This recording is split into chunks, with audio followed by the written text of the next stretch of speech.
Namaste children. Today I will explain you the poem Why.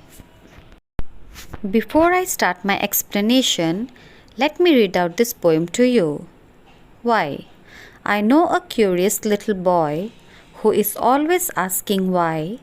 Why this? Why that? Why then? Why now? Why not? Why by the by? He wants to know why wood should swim, why lead and marble sink, why sun should shine and wind should blow, and why we eat and drink. He wants to know what makes the clouds, and why they cross the sky, why sings the sun behind the hills, and why the flowers die.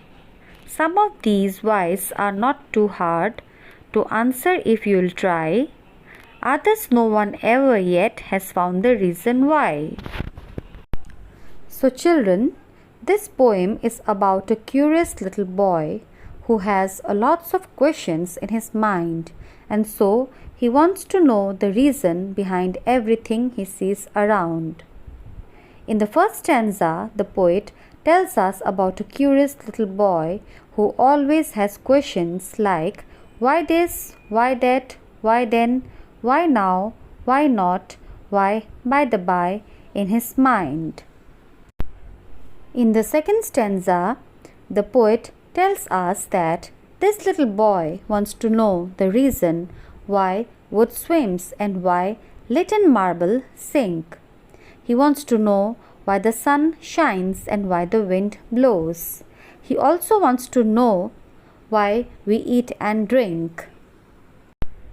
In the third stanza, the poet tells us about the child's reasoning, his good observation, because he wants to know how clouds are formed and why they cross the sky.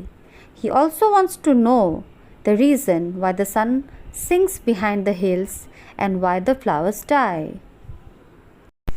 In the last stanza, the poet tells us that we have the answers to some of his questions, while some questions need a little bit of thinking, because if we try, it is not difficult to give or find out the answers to some of the questions asked by this little curious boy.